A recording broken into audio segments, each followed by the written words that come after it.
जय हिंद साथियों। Net JRF से संबंधित इस महत्वपूर्ण वीडियो में आप सभी का स्वागत है। साथियों, नेट जेआरएफ क्लियर करने के बाद जेआरएफ कब से और कितना मिलना शुरू होता है इसके बारे में चर्चा करेंगे। और क्या पीएचडी में एडमिशन लेना अनिवार्य है या एडमिशन नहीं लेंगे फिर भी मिलेगा, तो साथियों इसके बारे में चर्चा करेंगे। सबसे पहली बात साथियों आपको बता दूं कि नेट जेआरएफ जो है एक एग्ज़ाम है। अगर आपने अभी तक नहीं दी है और आपको नहीं पता है तो आप कमेंट बॉक्स में बता दें, मैं आपको बता दूंगा कि क्या होता है। आपका एमए होने के बाद ये एग्ज़ाम दी जाती है। असिस्टेंट प्रोफेसर बनने के लिए आपके लिए नेट होना चाहिए। उसी प्रकार साथियों अगर आपको रिसर्च करना हो, है ना, अगर आप पीएचडी करना चाहते हो तो आपके पास अगर जेआरएफ होता है यानी कि जूनियर रिसर्च फेलोशिप जो होता है साथियों, तो आप पीएचडी करने के साथ साथ एक अच्छा खासा अमाउंट गवर्नमेंट से ले सकते हैं। हर महीने लगभग आप 36 से 37 हज़ार रुपये महीना कमा भी सकते हैं।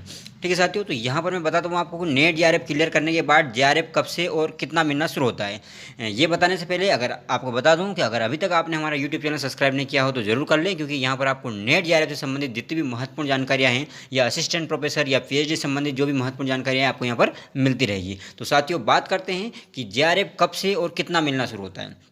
साथियों जब आप नेट जेआरएफ की जब एग्ज़ाम देते हो तो एग्ज़ाम देने के बाद जब साथियों आपका रिज़ल्ट आता है तो रिज़ल्ट आने के बाद फिर ऐसा नहीं है कि रिज़ल्ट आने के तुरंत बाद ही आपको जेआरएफ मिलना शुरू हो जाता है। नहीं साथियों, रिज़ल्ट आने के बाद फिर आपको कहीं भी आपको जो है पीएचडी में इनरोल होना पड़ता है, यानी कि आपको पीएचडी में एडमिशन लेना पड़ता है। आप सोच रहे हो कि सिर्फ जेआरएफ पास कर जाएं और कहीं एडमिशन नहीं लें पीएचडी में तो आपको जेआरएफ मिल जाएगा, नहीं मिलेगा साथियों। क्योंकि यहाँ पर गवर्नमेंट आपको लगभग 25 लाख रुपए देती है 5 साल में, है ना।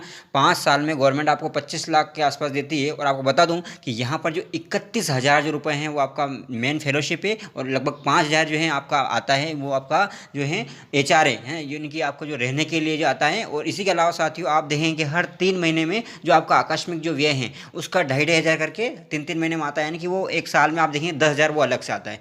यानी कि इस प्रकार से देख सकते हैं साथियों कि लगभग 36 से 37 हज़ार रुपये जो महीना आपको मिलता है। और ये जो है साथियों जब ये जेआरएफ रहता है तब तो 37 हज़ार के आसपास मिलता है। लेकिन साथियों आप देखेंगे कि जैसे जैसे ये आप जो है आगे फिर जब जेआरएफ आपका एसआरएफ में यानी कि सीनियर रिसर्च फेलोशिप में बदल जाता है तो फिर यहाँ पर अमाउंट बढ़ जाता है साथियों। ठीक है, और साथियों ये तो अभी मैं बता रहा हूँ, अभी कुछ समय पहले एक ये भी न्यूज़ आई थी कि यहाँ पर साथियों अब जेआरएफ जो है जेआरएफ का जो अमाउंट है वो बढ़ाने की भी बात कर रही है सरकार, यानी कि 50,000 के आसपास देने की बात कर रही है, यानी कि हर महीने आपको 50,000 मिल सकते हैं।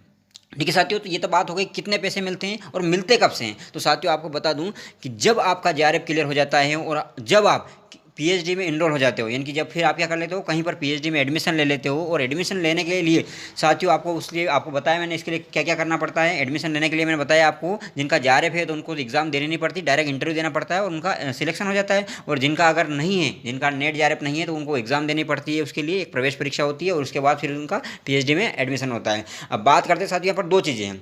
जिनका पहले से सोचो, जिनका जैसे पहले से जेआरएफ हैं अगर वो एडमिशन लेंगे तो जिस दिन से वो एडमिशन लेंगे, यानी कि सोचो अगर कोई अगर आज जेआरएफ होता है अगर वो कल जाकर के एडमिशन ले लेता है या कल वो इनरोल हो जाता है तो साथियों कल से उसको मतलब आप देखेंगे कि जेआरएफ मिलना शुरू हो जाएगा, है ना। प्रतिदिन जो भी 1,000-1,200 रुपये जो मिलता है वो मिलना शुरू हो जाएगा। समझ में आ रहा है आपको? तो कहने का मतलब ये है कि जिस दिन आपका जेआरएफ हो जाएगा और जेआरएफ होने के बाद जिस दिन से आप पीएचडी में इनरोल हो जाओगे उस दिन से मिलना शुरू हो जाएगा। अच्छा, एक और कंडीशन, एक कंडीशन ये है साथियों कि बहुत सारे साथी ऐसे होंगे जो पहले से पीएचडी में इनरोल हैं, यानी कि आप सोचो कि आपका सिर्फ एमए ही हुआ है या आपका सिर्फ एमएससी हुआ है और आपने नेट जेआरएफ क्लियर कर लिया है। ठीक है, ठीक है, या उससे पहले आप ये सोचो कि आपका जो है नेट जेआरएफ क्लियर नहीं हुआ और आपका एमए हुआ था या एमएससी हुआ था और उसके बाद आपने एक एग्ज़ाम दी और एग्ज़ाम देने के बाद में साथियों आप जो है पीएचडी में इनरोल हो गए, यानी कि आप पहले से पीएचडी कर रहे हैं।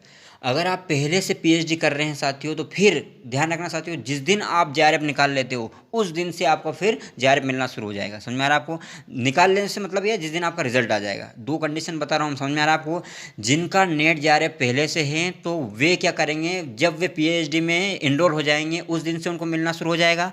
और वहीं जिनका नेट जेआरएफ पहले से नहीं था लेकिन वो जो है पीएचडी में पहले से इनरोल थे, मतलब उन्होंने पीएचडी में एडमिशन पहले से ले लिया था, तो उनको फिर उस दिन से नहीं मिलेगा, उनको मिलेगा जिस दिन से उनको नेट जेआरएफ का एग्जाम देने के बाद उनका जिस दिन रिजल्ट आता है ना। पता चला कोई पीएचडी में इनरोल, आप में से सोचो कोई एक व्यक्ति है उसने 6 महीने पहले ही वो पीएचडी में एडमिशन ले लिया है लेकिन उसको 6 महीने पहले से नहीं मिलेगा यहाँ पर जेआरएफ। उसको अगर 6 महीने बाद में जब उसका जेआरएफ जिस दिन होता है, जिस दिन उसका रिजल्ट आता है जेआरएफ का और उसमें लिखा रहता है कि हाँ जेआरएफ हो गया है, तो उस दिन से फिर उसको 5 साल के लिए मिलेगा। ये 5 साल के लिए मिलता है साथियों, चाहे आप किसी भी दिन से जेआरएफ करें, लेकिन जेआरएफ करने के दिन से 5 साल तक आपको यहाँ पर रिसर्च करने के लिए गवर्नमेंट जो है बहुत ज़्यादा अमाउंट देती है।